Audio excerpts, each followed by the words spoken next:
Guys, welcome back to my channel. If you're new, make sure you hit the subscribe button right now and turn on that post notification so that you get notified each time I post a new video, and choose all on the notifications.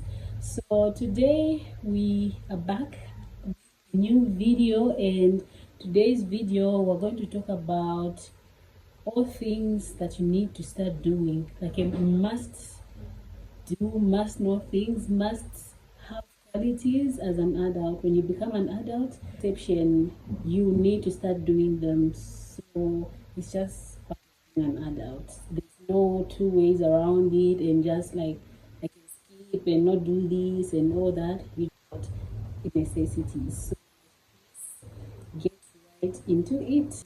The most important quality as a Christian is, let's say you grow up in church, they just introduce you to God, and it was always a must to go to church and attend all these church things.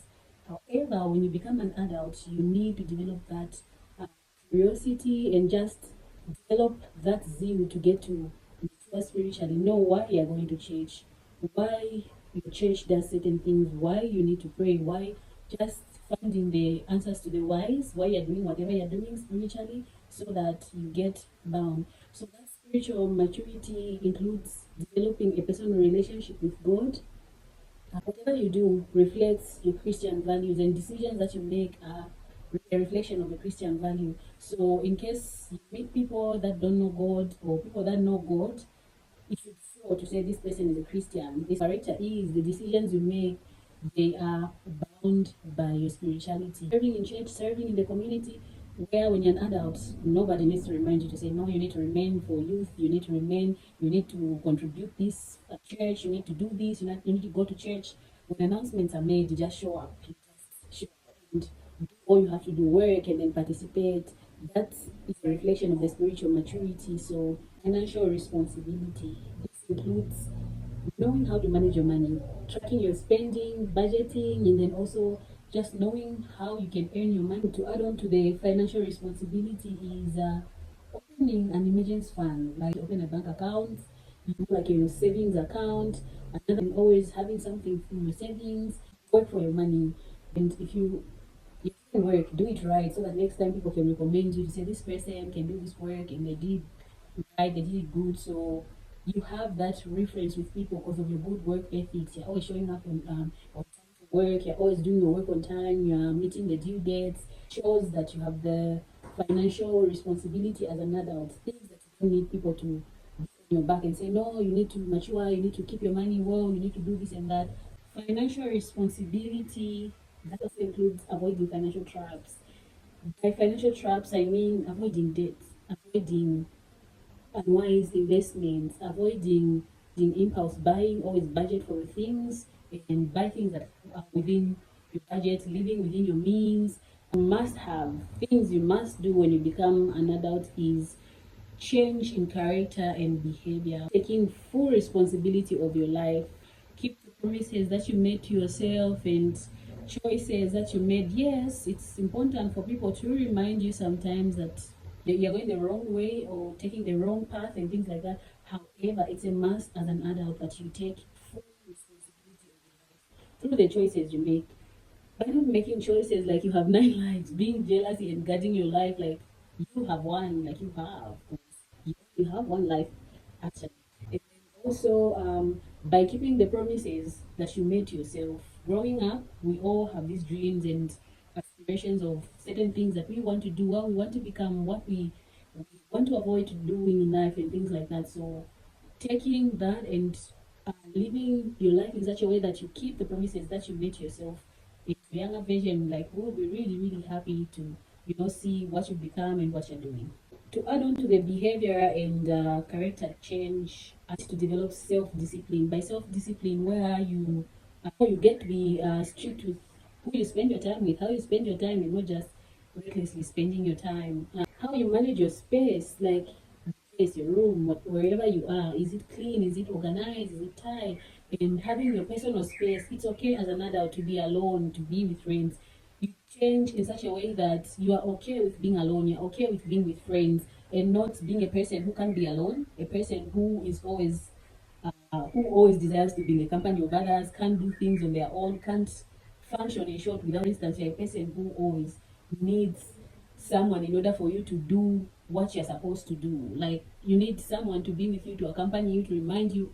No, no, no. As an adult, you just need to change that and make sure that you know what to do and be okay with being alone and just running your own, just being a big girl, being a big boy, and doing your own things. Another thing is emotional maturity and knowing how to control your emotions, where you are able to regulate your emotions. Like, yes, it's okay to be emotional, it's okay to cry, it's okay to laugh. Not you are sad, everyone around you is supposed to be sad. Everyone around you has to suffer because you are suffering.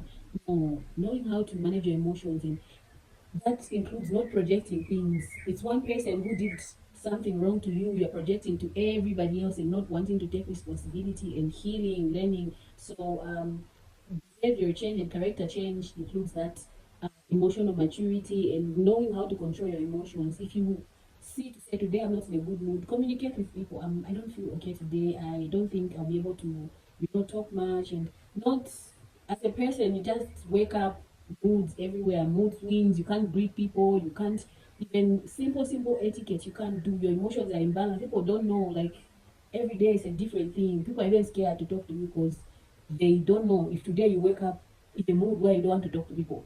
Tomorrow you wake up, you want to talk. The other day you wake up, you don't want to greet people. As an adult, develop etiquette. And another thing I've observed that some of you adults don't have is the etiquette of greeting. Greeting is like credit. When someone greets you, tomorrow develop a habit of "Hi, good morning." It's just a greeting. You're not going to lose anything, or you're going to. No, no, no, no. When someone greets you today, tomorrow it should click on your mind to say, "Oh, I'm an adult. This person took time from their life and just greeted me. So tomorrow I need to, not all the time you're the only person who wants people to be greeting you. If people don't greet you, you won't greet them.